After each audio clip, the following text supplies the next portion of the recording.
আসুন আলোচনা বুঝতে সহজ হবে। عن أبي هريرة رضي الله تعالى عنه قال أن رسول الله صلى الله عليه وسلم قال حق المسلم على المسلم ست قيل ما هن يا رسول الله قال إذا لقيته فسلم عليه وإذا دعاك فأجبه وإذا استنصحك فانصح له وإذا عطس فحمد الله فسمته وإذا مرض فعده وإذا مات فاتبعه মুত্তাফাক আলাইহি। বিশাল একটা হাদিসের মধ্যে আমার নবীজি সাহাবীদের সামনে বললেন, সাহাবীরা শোনো, হাকুল মুসলিমি আলাল মুসলিমি সিত্তুন, এক মুসলমান আরেক মুসলমানের উপরে 6টি অধিকার রয়েছে। একটা মুমিন আর একটা মুমিনের উপরে 6টি অধিকার রয়েছে। সাহাবে কেরাম প্রশ্ন করলেন, মা হুন্না ইয়া রাসূলুল্লাহ, 6টি অধিকার কি কি? আমার নবী বলেছেন 6টি অধিকারের মধ্যে 1 নাম্বার অধিকার হলো ইদা লাকিদাহু ফাসাল্লিম আলাইহি, যখন একজন মুসলমানের সাথে আরেকজন মুসলমানের সাক্ষাৎ হয়ে যাবে তখন একজন মুসলমান আরেকজন মুসলমানকে সালাম দিবে। সুবহানাল্লাহ। একজন মুসলমান আরেকজন মুসলমানের সাথে যখন সাক্ষাৎ হয়ে যাবে সঙ্গে সঙ্গে মুসলমানের মুখ থেকে বের হবে আসসালামু আলাইকুম, তোমার উপরে মহান আল্লাহর শান্তি বর্ষিত হোক। কিন্তু আমরা বাচ্চাদেরকে এই ট্রেডিশনগুলো কালচারগুলো শিক্ষা দেই না। আমরা বাচ্চাদেরকে শিখাই বাই বাই, আমরা বাচ্চাদেরকে শিখাই গুড মর্নিং, আমরা বাচ্চাদেরকে শিখাই কারো থেকে বিদায় নেওয়ার সময় বাই বাই, এরকম আমরা শিখাই। কিন্তু মুসলমান বাচ্চাদেরকে আমরা সালাম শেখাই না। আমার ভাইরা, সালাম এত গুরুত্বপূর্ণ একটি ইবাদত। আমার নবীজি বলেছেন, যদি কারোর সাথে সাক্ষাৎ হয়ে যায় সঙ্গে সঙ্গে ভাইকে তুমি সালাম দিয়ে দিবা। আমার রাসূল প্রতিটি সাহাবীকে সালাম দিতেন। সাহাবী কেরাম শত চেষ্টা করেও রাসূলের আগে সালাম দিতে পারতো না। একটি গাছের আড়াল হলেই যদি আবার রাসূলকে দেখা যেত, রাসূল আবার সালাম দিয়ে দিতেন। সাহাবে কেরাম প্রতিযোগিতা লাগতেন কে কাকে আগে সালাম দিবে। কারণ আমার নবী বলেছেন, কেউ যদি রাস্তায় বসে থাকে, কেউ যদি রাস্তার মধ্যে আড্ডা দেয়, আমার রাসূল বলেছেন রাস্তায় আড্ডা দেওয়া যাবে না। যদি কেউ রাস্তার মধ্যে বসে থাকে, গদ্দুল বাসারি ওয়া রাদ্দুস সালামি ওয়া হুসনুল কালাম, তাহলে রাসূল বলেছেন রাস্তার 3টি হক আদায় করে নাও। ভালো করে শুনেন, আমরা তো অনেকে রাস্তায় বসে থাকি, কোনো কাজ না থাকলে রাস্তায় বসে থাকি, সময় কাটাই, একে অপরের সাথে আমরা মোবাইল টিপাটিপি করি। কিন্তু রাস্তার 3টি হক রয়েছে। আমার রাসূল বলেছেন 1 নাম্বার হক হলো গদ্দুল বাসার। রাস্তার মধ্যে যখন বসে থাকবা তখন চোখ দুইটাকে নিচু করে বসে থাকবা। সাবধান, আরেকজন তার বউ নিয়ে যাইলে তাকানো যাবে না, একটা মেয়ে যাইলে তাকানো যাবে না, একটি মহিলা যাইলে চোখ তুলে তাকানো যাবে না। 2 নাম্বার রাস্তার হক হলো, রাসূল বলেছেন ওয়ারাদ্দুস সালাম, রাস্তার মধ্যে থাকলে যত মানুষ যাবে সবাইকে সালাম দিতে হবে। 3 নাম্বার হলো ওয়া হুসনুল কালাম, সালামের পরে সুন্দর করে তার সাথে কথা বলতে হবে। এই 3টি কাজ যদি কেউ করতে পারো তাহলে রাস্তায় বসো, আর তা না হয়তো তোমার জন্য রাস্তায় বসা জায়েজ নাই।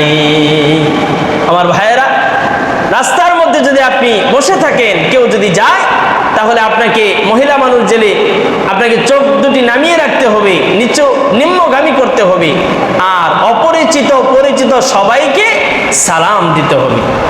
আমার রাসূল বলেছেন, একটা সাহাবী আমার রাসূলকে প্রশ্ন করলেন, আইয়ুল ইসলামি খায়র, হুজুর ইসলামের মধ্যে সবচেয়ে ভালো কাজ কি? ইসলামের মধ্যে সবচেয়ে উত্তম কাজটা কি? আমার নবীজি বলেছেন, তুতঈমুত তুআম ওয়া তাকরাউস সালাম আলা মান আরাফতা ওয়া মান লাম তা'রিফ। ইসলামের মধ্যে সবচেয়ে উত্তম কাজ হলো 2টা। বলেন তো কয়টা? আসতে বলবেন না, কয়টা? নাম্বার 1 হলো তুতঈমুত তুআম, ক্ষুধার্তকে খাদ্য দেওয়া ইসলামের সর্বোত্তম কাজ। যারা ক্ষুধার্ত নিপীড়িত তাদেরকে আপনি খাবার দিলে এটা ইসলামের মধ্যে সর্বোত্তম কাজ হয়ে যায়। ইসলামের মধ্যে সবচেয়ে ভালো কাজ হলো মানুষকে সালাম দেওয়া। আলা মান আরাফতা ওয়া মান লাম তারিফ, পরিচিত অপরিচিত সবাইকে সালাম দাও। কিন্তু আমরা অনেকেই পরিচিত জনদেরকে সালাম দেই, কিন্তু অপরিচিত জনদেরকে আমরা অনেকেই সালাম দেই না। না, এরকম করা যাবে না। পরিচিত অপরিচিত মুসলমান যাকেই পাওয়া যাবে তাকেই সালাম দিব। আসসালামু ক্বাবলাল কালাম, আগে সালাম তারপরে কালাম। আমার নবীজি বলেছেন আগে সালাম দাও তারপরে কালাম শুরু করে দাও। স্বাভাবিকভাবে আপনি দেখবেন একটা মানুষের সাথে যদি আপনার সাক্ষাৎ হয়, সর্বপ্রথম যদি আপনি জিজ্ঞেস করেন কেমন আছো, তাহলে লোকটা বেশি খুশি হবেন। আর যদি আপনি সালাম দিয়ে বলেন আসসালামু আলাইকুম, ভাই আপনি কেমন আছেন, দেখবেন হাসি মুখে বলবে ওয়ালাইকুম আসসালাম, আলহামদুলিল্লাহ, আপনি কেমন আছেন। আর একটা মানুষের সাথে সরাসরি আপনার সাক্ষাৎ দিয়েছে, আপনি বলছেন কেমন আছেন, লোকটা হতভম্ব হয়ে যাবে। না, ইসলামিক কালচার হচ্ছে একটি লোকের সাথে আপনার সাক্ষাৎ হলেই, মুসলমান হলেই তাকে সর্বপ্রথম আপনি সালাম দিবেন। দেখেন সালামের ব্যাপারে আমার আল্লাহ রাব্বুল আলামিন সূরা নূরের মধ্যে বলেছেন, ইয়া আইয়ুহাল্লাযীনা আমানু লা তাদখুলু বুয়ুতান গায়রা বুয়ুতিকুম হাত্তা তাস্তানিসু ওয়া তুসাল্লিমু আলা আহলিহা। ঈমান এনেছো যারা, শোনো তারা, যখনই কারো বাড়িতে যাইবা, বাড়িতে ঢোকা যাবে না, এর আগে অবশ্যই অনুমতি নিয়ে সালাম দিয়ে তারপরে বাড়ির ভিতরে প্রবেশ করতে হবে। আল্লাহ তাআলা বলেন লা তাদখুলু বুয়ুতান, কারো বাড়িতে তুমি প্রবেশ করো না, গায়রা বুয়ুতিকুম হাত্তা তাস্তানিসু, যতক্ষণ না তার থেকে অনুমতি নিবা। আর আল্লাহ তাআলা বলেন অনুমতিটা কি, ওয়া তুসাল্লিমু আলা আহলিহা, তিনবার সালাম দেওয়া হলো অনুমতি। বলি সুবহানাল্লাহ। একজন আরেকজনের বাড়িতে যখন যাবেন তখন তার বাড়িতে গিয়ে আপনি নাম নিয়ে ডাকাডাকি করবেন না, এটা ইসলামিক কালচার নয়। আপনি গলা ফাটিয়ে ডাকতেছেন অমুক ভাই, ঘর থেকে কোনো শব্দ নাই।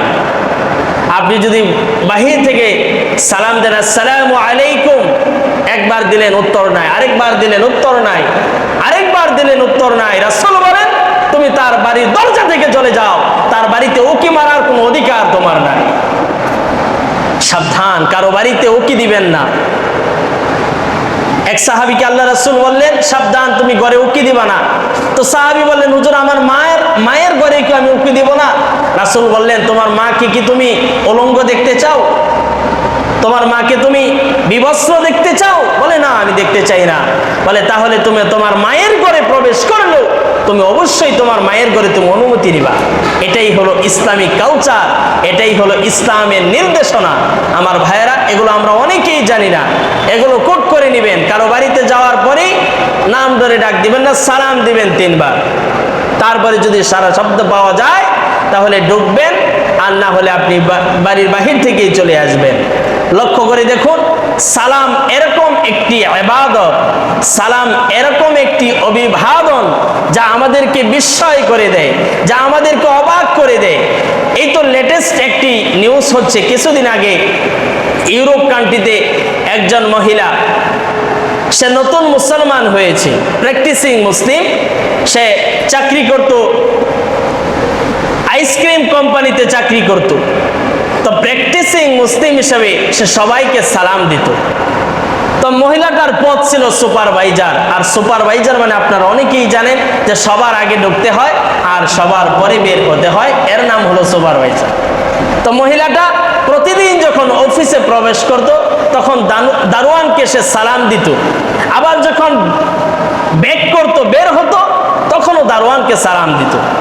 তো দারোয়ান বলতেছে, ম্যাডাম আমাদের এই অফিসে হাজার হাজার স্টাফ, জুনিয়র সিনিয়র অনেকেই আছে, কিন্তু কেউ আমাকে একটা দিন গুড মর্নিংও বলে না, আর কেউ একটা সালামও দেয় না। আর আমি এত নিম্নস্থ হওয়ারতেও আপনি আমাকে সালাম দিচ্ছেন। তো মহিলাটা বলতেছে, I M A Muslim, this is first greeting Muslim of সালাম, আর মুসলমানদের প্রথম অভিবাদন হচ্ছে সালাম, এই জন্য আমি তোমাকে সালাম দিই। তো কিছুদিন পরে এই মহিলাটা হঠাৎ করে একদিন অফিস ছুটি হওয়ার পরে ফ্রিজ, আইসক্রিম কোম্পানিতে চাকরি করতো, ফ্রিজের ভিতরে যখন প্রবেশ করেছে আইসক্রিম দেখার জন্য, তো সেই কক্ষের মধ্যে 0 সেলসিয়াস তাপমাত্রা। তো সেখানে সব সদস্য চলে গেছে, সব ওয়ার্কাররা চলে গেছে, কিন্তু হঠাৎ করে মহিলাটার এই আপনার দরজার লকটা বাহির থেকে অটোমেটিক লেগে গেছে। আর তখনকার দরজার সিস্টেম বাহির থেকে লাগানো, ভিতর থেকে খোলার কোনো সম্ভাবনাই নাই। তো বাহির থেকে লেগে গেছে। তো মহিলাটা চিন্তা করতেছে, আহারে আমার জীবন তো এই ফ্রিজের মধ্যেই শেষ, কারণ এখানে 0 ডিগ্রি সেলসিয়াস, আমি তো বরফ হয়ে যাচ্ছি। তো সে সঙ্গে সঙ্গে কালিমায়ে শাহাদা পড়া শুরু করেছে, কালিমায়ে তৈয়বা পড়া শুরু করেছে যে আমার নিশ্চিত মৃত্যু, এখানে বাঁচানোর মধ্যে কেউ নাই, সব ওয়ার্কার চলে গেছে। তো অটোমেটিক দরজা লেগে গেছে। তো এই দিক দিয়ে দারোয়ান দরজা লাগিয়ে চলে যাবে, হঠাৎ মনে হয়েছে, আহারে একটা মহিলা তো আমাকে যাওয়ার সময় সালাম দেয়, আবার আসার সময় সালাম দেয়, আজকে যাওয়ার সময় সালাম দিয়েছে, আসার সময় তো আমি সালাম পাই নাই, এর মানে ম্যাডাম মনে হয় অফিসের ভিতরে। তো খুঁজতে খুঁজতে সে অফিসের ভিতরে গিয়ে যখন ফ্রিজের দরজাটা খুলেছে, দেখে ফ্রিজের রুমের মধ্যে তার ম্যাডাম দাঁড়িয়ে আছে। তো ম্যাডাম সঙ্গে সঙ্গে তাকে দেখে অ্যাস্টনিশ হয়ে গেছে, আহারে আমি জানতাম আমার নিশ্চিত মৃত্যু, তুমি আসলা কিভাবে? যে ম্যাডাম আমি আসার কোনো সম্ভাবনা ছিল না, প্রতিদিন আপনি আমাকে সালাম দেন, আসার সময় একবার যাওয়ার সময় একবার, আজকে আসার সময় সালাম দিয়েছেন, যাওয়ার সময় আপনি সালাম দেন নাই, আমি ভাবলাম আপনি অফিসের মধ্যে আছেন, আপনার খোঁজ নেওয়ার জন্য আসছিলাম। তো মহিলাটা অবাক হয়ে গেছে, আহারে সালামের কি বিস্ময়কর এক ফজিলত, বিস্ময়কর এক নিয়ামত এই সালামের। এভাবে সালামের আমি হাজার হাজার নজির আপনাকে আমি দেখাতে পারবো। যারা এই সালামের উসিলায় জীবন বেঁচে গেছে, সালামকে রিসার্চ করে মুসলমান হয়েছে, সালামকে রিসার্চ করে তারা বড় বড় বিজ্ঞানী হয়েছে, এরকম অনেক নজির আপনাকে দেখাতে পারবো। এজন্য ভাই, কারোর সাথে দেখা হলে আগে কি সালাম না আগে কালাম? বলেন তো। আগে সালাম, অবশ্যই সালামটা আমরা আগে দিব, তবে শুদ্ধ করে না অশুদ্ধ করে? বলেন। শুদ্ধ করে সালামটা দিতে হবে, অবশ্যই সহি এবং শুদ্ধ করে সালামটা দিবেন। অনেকে আসসালামু আলাইকুম, আসসালামু আলাইকুম এরকম সালাম দেন না, এরকম সালাম দিলে সওয়াবের পরিবর্তে আপনার গুনাহ হবে। এজন্য সালামটা দিবেন একেবারে সহি শুদ্ধভাবে। আমরা সুন্দর করে ইউটিউব, ফেসবুক, টুইটার এগুলো শব্দ যখন আমরা মুখ থেকে বের করি, তখন আমাদের অর্থের পরিবর্তন হয় না, আমরা সহিভাবে শব্দটা উচ্চারণ করি। কিন্তু সালাম সামান্য কয়েকটা ওয়ার্ড, এখানে যখন আমরা উচ্চারণ করি অনেকে এটাকে গুলিয়ে ফেলি, কি যে বলে সে নিজেও জানে না। অনেক সময় আমাদেরকে এমন লোক সালাম দেয় আমরা জবাবও নিতে পারি না, কারণ আসসালামু আলাইকুম অর্থ হলো আপনার মৃত্যু হোক। এখন যদি আমি ওয়ালাইকুম সালাম বলি তাহলে আমার উপরে তো দোয়াটা হয়ে যায়, এজন্য আমরা অনেক সময় সালামের জবাবও নিতে পারি না। এজন্য ভাইরা সালামটা দিবেন সহি এবং শুদ্ধ মতে। আসসালামু আলাইকুম বলেন তো, আসসালামু আলাইকুম। আলাইকুম মাত্র 2টা শব্দ, আসসালামু আলাইকুম। এই শব্দটা দিয়ে যদি আপনি সালাম দিতে পারেন, তাহলে রাসূল বলেন আপনার উপরে আল্লাহ রাব্বুল আলামিন 30টি নেকি নাজিল করবেন। বলি সুবহানাল্লাহ। আমরা অনেকেই জানি সালামে 90 নেকি, না, হাদিস দ্বারা এটা প্রমাণিত না, এটা আমাদের লোকমুখে প্রচারিত, কিন্তু সালামের হচ্ছে 30টি নেকি। বলি সুবহানাল্লাহ। এই সালাম আমরা সব সময় দেব, শুধু বাহিরে দেব না, আমরা বাড়ি থেকেও সালাম দিব। অনেকে বলবো যে মেরে ফেলেন, বাড়ি থেকে আমরা সালাম দিতে পারবো না, চাচি আম্মাকে সালাম দিলে অনেক লজ্জা লাগে, হ্যাঁ, আবার ভাবি সাহেবদেরকে সালাম দিলে অনেক লজ্জা লাগে, হুজুর বাহিরে সালাম দিতে পারবো কিন্তু বাড়ি থেকে সালাম দিতে পারবো না, এরকম আছে না নাই বলেন তো? কিন্তু না, এরকম করা যাবে না, আপনার বাড়ি থেকে শুরু করতে হবে। আপনি আজকে গিয়ে চাচি আম্মাকে সালাম দিবেন, তো যদিও চাচি আম্মা আপনার দিকে মুখটা নিয়ে হেসে দিবে, হ্যাঁ, মুখের মধ্যে কাপড় দিয়ে ফেলবে যে কি হইলো আজকে ওয়াজ মনে হয় কাজে লাগছে। তো 1 দিন 2 দিন 3 দিন 6 দিন যখন আপনি চাচি আম্মাকে সালাম দিবেন, দেখবেন 7 দিনের মাথায় আপনাকেও সালাম দিবে। বলি না সুবহানাল্লাহ। আর আপনার এই চাচি আম্মার আর চাচার এই সালামের অবস্থা দেখে নাতিরাও আপনাকে সালাম দিবে, আর নাতিদের অবস্থা দেখে পুত্রপুত্রীরা চিন্তা করবে আব্বা যখন বাড়ি থেকে আসে নামাজে, তখন আমরা আর বসে গেলাম, আমরাও একটা সালাম দিই। তাহলে এইভাবে আমাদের সংসার যদি সালামের প্রচলন হয়ে যায়, রাসূল বলেন সেই সংসারটা অবশ্যই বরকতে পরিপূর্ণ হয়ে যায়। সেই সংসারে আর অশান্তি থাকতে পারে না, কারণ সালাম মানেই শান্তি, সালাম মানেই দোয়া করা।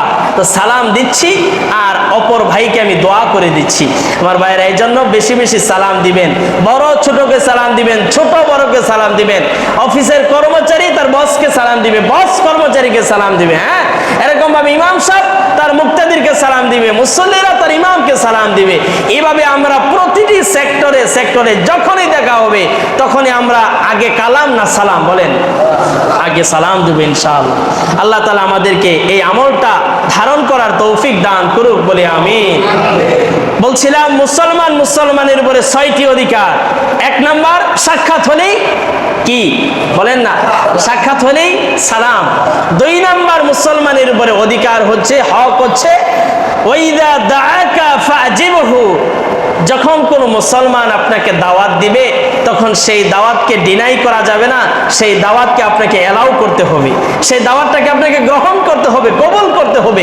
হোক না সে একটা রিক্সাওয়ালা, হোক না সে একেবারে এলাকার নিম্ন স্তরের লোক, মেয়েটার বিয়েতে আপনাকে দাওয়াত দিয়েছে, তো নেতা সাহেব বলতেছে আমি তো একা যাইতে পারি না রে, আমার সাথে অনেক চামচা আছে, আমার সাথে কুকুর বিড়াল অনেক আছে, এরাও তো যায়, তো বাধ্য হয়ে বলতেছে নেতাজি আপনি নিয়ে যায়েন।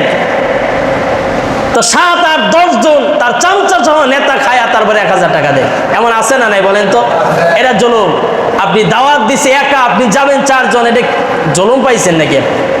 অনেকে আবার দাওয়াত দিলে দাওয়াত কবুল করে না, বলে ওর বাড়িতে গেলে আমার ইজ্জত থাকে নাকি, আমার প্রেস্টিজ থাকে নাকি, এরকম অনেকেই ভাবে। না, একজন মুসলমান যখন আপনাকে দাওয়াত দিবে তখন অবশ্যই তার দাওয়াতে আপনি সাড়া দিবেন। তারপরে দাওয়াত 2 প্রকার মনে রাখবেন, একটা খাওয়ার দাওয়াত আর একটা দিনের দাওয়াত। অনেকে আপনাকে দিনের দাওয়াত দেয়, আপনি শোনেনই না, আপনার কান আছে যে বোঝাই যায় না। দিনের দাওয়াত দিলে আপনি কানকে ঘুরিয়ে নেন না, দিনের দাওয়াত দিলে অবশ্যই দিনের দাওয়াতে আপনি সাড়া দিবেন। দিনের দাওয়াতকে আপনি বোঝা মনে করবেন না, দিনের দাওয়াতকে বিভিন্ন ট্যাগ লাগাবেন না যে ওই দলের লোক আমাকে দাওয়াত দেয় না, এরকম করবেন না। দিনের কথা যেখানেই আছে, যেখানেই দাওয়াত দিবে সেখানেই দাওয়াতকে আপনি কবুল করে নেবেন। এটাই হচ্ছে একজন মুসলমান আরেকজন মুসলমানের উপরে হক, অধিকার। আসুন 3 নাম্বার অধিকার কি, হক কি একজন মুসলমানের প্রতি? 3 নাম্বার অধিকার হচ্ছে ওয়াইদাস্তানসাহাকা ফানসাহ লাহু, কোন মুসলমান যদি আপনার কাছে ভালো উপদেশ চায় তাহলে আপনি ভালো উপদেশ দিবেন। অনেকেই ভালো উপদেশ তো দিবে দূরের কথা, এরকম উপদেশ দেয় ভাই ঝগড়া লাগলে যদি আয়েশা বলে যে ভাইয়ের সাথে তো আমার ঝগড়া হয়েছে, বলে কি এখনো তুই বসে আছিস, তুই থানার যা, তুই তোর ভাইয়ের নামে মামলা দে। এরকম বলি আছে না নাই বলেন তো? আমি টাকা দিব, তুই আমার টাকা নিয়ে তুই মামলা দে। মীমাংসা দূরে করে, ঝগড়া দূর করে দিবি, মীমাংসা করে দিবে তো দূরের কথা, সে খারাপ উপদেশ দিয়ে ভাইয়ের মধ্যে দ্বন্দ্ব লাগিয়ে দেয়। এমন মানুষ আমার সমাজে আছে না নাই বলেন? আমার ভাইয়েরা, এরকম করা যাবে না। আপনার কাছে কেউ যদি উপদেশ চায় তাহলে আপনি, যদি আপনার এটা সম্পর্কে অভিজ্ঞতা থাকে তাহলে উপদেশটা দিয়ে দিবেন। সাবধান, উপদেশ না দিতে পারেন আপনি, খারাপ উপদেশ মানুষকে দিবেন না, খারাপ উপদেশ দিবেন। একটা এক্সাম্পল আমার মনে পড়ে গেল, একটা রিক্সাওয়ালা লোক একজনের কাছে পরামর্শ চাইছে, ভাই ছেলেটার তো কাটাইছি, ওদের নাই মুসলমানই দিছি, তো এখন কি করা যায়? বলে তুই 400 মানুষ দাওয়াত দে। আমার টাকা নাই, পয়সা নাই, 400 মানুষ দাওয়াত দেবো কেমনে? তোর টাকা পয়সার কি দরকার, আমি তোরে লোন দিচ্ছি নে, তো লোন দিয়ে দাওয়াত দে, অমুক ভাইকে দাওয়াত দিবে, আমরাও 5000 2000, ওই অমুক 4000, অমুকে 10,000, আর অমুকে তো 20,000 নিচে দেন, এরকম দাওয়াত দিয়ে দিব, সমস্যা নাই, তোর টাকা উঠে যাবে। তুই যদি 1.5 লক্ষ টাকা খরচ করিস তো 3 লক্ষ টাকা আসবে। এরকম পরামর্শ দিয়ে যখন রিক্সাওয়ালাকে তার ছেলের মুসলমানিতে বিশাল আয়োজন করাইছে, 400 মানুষ খাওয়াইছে, তখন গুণে দেখে বাস্তব ঘটনা 41,000 টাকা উঠছে। লস না লাভ? আসতে বলেন কেন, লস না লাভ? 1.5 লক্ষ টাকা খরচ করছে, উঠছে 41,000 টাকা, আপনি বলতেছেন লাভ না? লস হয়েছে। তো এরকম উপদেশটা দিছে কে? তার মাথায় উপদেশ খেলছে না, দিছে পাশের বাড়ি আরেকজন। আসলে ভালো উপদেশ না খারাপ বলেন তো? এরকম খারাপ উপদেশ দেয় আমাদের সমাজে আছে না নাই? আসতে বলবেন না, আছে না নাই? ছেলে ব্যবসা লোভী, এরকম ব্যবসার সন্ধান দিয়ে দেয় যে নিশ্চিত জানে সেই ব্যবসা হলে তার সব লুট হয়ে যাবে। না, একজন মুসলমান আর একজন মুসলমানের অধিকার হচ্ছে আপনার যে ফানসাহাকা ফানসাহ লাহু, আপনার নিকট যদি ভালো উপদেশ চায় তাহলে আপনার অভিজ্ঞতা থাকলে আপনি ভালো উপদেশটা দিয়ে দেন, সাবধান, খারাপ উপদেশ আপনি দিবেন না। 4 নাম্বার লক্ষ্য করুন, একজন মুসলমান আরেকজন মুসলমানের প্রতি অধিকার হচ্ছে ওয়াইদা আতাসা ফাহামিদাল্লাহু ফাসাম্মাতহু, কোন মুসলমান যখন আপনার সম্মুখে হাঁচি দিবে, তখন হাঁচি দেওয়ার সাথে সাথে আলহামদুলিল্লাহ বললে আপনি ইয়ারহামুকাল্লাহ বলবেন, বলি না সুবহানাল্লাহ। এখন এই যে একটা হাঁচির একটা বিষয়, এই বিষয়ে আলোচনা করলে ঘন্টার পর ঘন্টা চলে যাবে। এই যে একটি ছোট্ট হাঁচি, এই হাঁচি নিয়ে রিসার্চ করতে করতে উপমহাদেশের বিখ্যাত অনেক চিকিৎসকরা ইসলাম কবুল করেছে। একটা হাঁচি যখন আপনার ভিতর থেকে আসে, ফুসফুস থেকে আসে, তখন সেটা 160 কিলোমিটার বেগে আসে। আর ডাক্তার প্রমাণ করেছে একটা হাঁচি আসলে আপনার শরীর থেকে শত শত জীবাণু বের হয়ে যায়, বলি সুবহানাল্লাহ। যেহেতু আপনার জীবাণুটা ভিতর থেকে বের হয়ে যায়, তাহলে আল্লাহ রাসূল বলেন আলহামদুলিল্লাহ তুমি বলে নাও, ফাহামিদাল্লাহ তুমি আল্লাহর শুকর আদায় করে নাও। তো একটা ভাই যখন হাঁচি দিয়ে বলবে আলহামদুলিল্লাহ, আপনি শোনা মাত্রই বলবেন ইয়ারহামুকাল্লাহ। আমরা অনেকেই জানি না হাঁচি দিয়ে কি বলতে হয়, আমরা জোরে জোরে হাঁচি দেই, কিন্তু হাঁচির পরে কি বলতে হয় এটা আমরা জানি না। মনে রাখবেন হাঁচির পরে বলতে হয় আলহামদুলিল্লাহ, আসতে বলবেন না আলহামদুলিল্লাহ। আর এই কথাটা যদি কেউ শোনে, আলহামদুলিল্লাহ পড়তে কেউ শোনে, তাহলে সে বলবে ইয়ারহামুকাল্লাহ, ইয়ারহামুকাল্লাহ, আপনার উপরে আল্লাহ রহমত নাজিল করুক। আমার ভাইয়েরা, এই হাঁচির ব্যাপারে আল্লাহ রাসূল সাল্লাল্লাহু আলাইহি ওয়াসাল্লাম বলেন ইন্নাল্লাহা ইউহিব্বুল উতাস, হাঁচিটা আসে আল্লাহ তাআলার পক্ষ থেকে। ওয়া ইয়াকরাহুত তাসাউব, আর হাই যেটা আমরা এভাবে দেই হাই, এই হাই আসে শয়তানের পক্ষ থেকে। ওয়া আম্মা তাসাউব ফাইন্নাহা মিনাশ শাইতান, আর শয়তানের পক্ষ থেকে হাই আসে, আর হাঁচিটা আসে আল্লাহর পক্ষ থেকে। সুতরাং হাই যখন আসে তখন বাম হাত এভাবে উল্টো করে আপনি মুখের কাছে নিয়ে বলবেন লা হাওলা ওয়ালা কুওয়াতা ইল্লা বিল্লাহ। আর হাঁচি যেহেতু ভালো জিনিস, আপনার রোগ দূর হয়ে যায়, জীবাণু দূর হয়ে যায়, এজন্য হাঁচি আসলে আপনি বলবেন আলহামদুলিল্লাহ। আমার ভাইয়েরা, এগুলো খেয়াল রাখবেন, এগুলো নিত্য প্রয়োজনীয় আমল, এগুলো অবশ্যই খেয়াল রাখার মতো। দেখুন 5 নাম্বার, একজন মুসলমান আরেকজন মুসলমানের প্রতি অধিকার হচ্ছে ওয়াইদা মারিদা ফাউদহু, কোনো মুসলমান যখন অসুস্থ হয়ে যায় তখন তাকে আপনি দেখতে যাওয়া লাগবে। অসুস্থ হয়ে গেলে তার খোঁজ নিতে হবে। একটা লোক রিক্সা চালায়, প্রতিদিন দেখা যায়, কিন্তু আজকে দেখা যাচ্ছে না, 2 দিন দেখা যাচ্ছে না।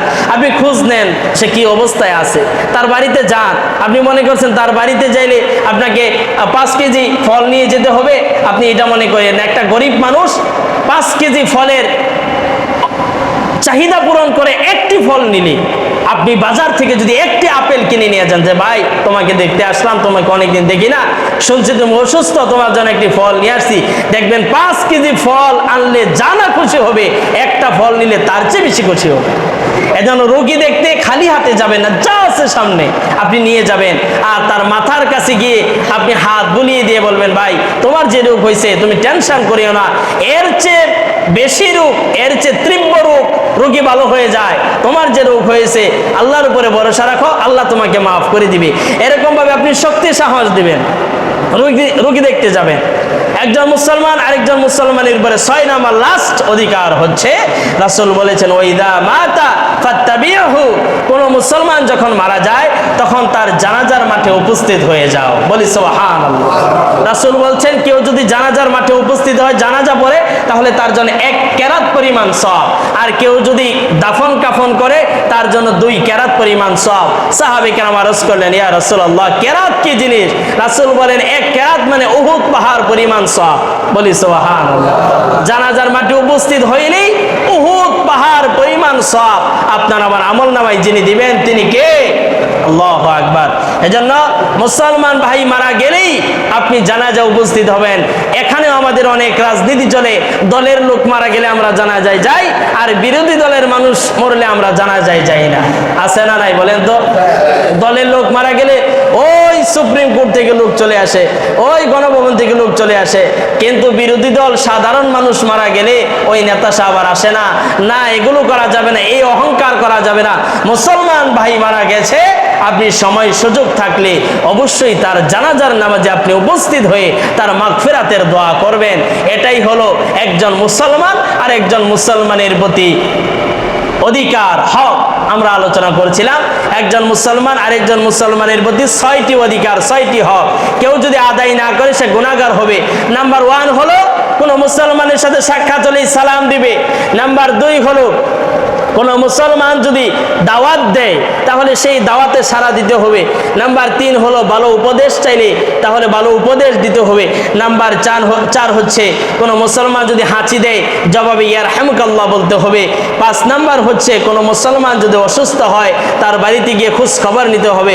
6 নাম্বার হচ্ছে কোন মানুষ মারা গেলে তার জানাজার নামাজে উপস্থিত হতে হবে। এই 6টি আমল আমরা শিরোধার্য করে নিব, এগুলো আমরা কোট করে নিব। সব সময় আল্লাহ তাআলা আমল করার তৌফিক দান করুক বলি আমিন।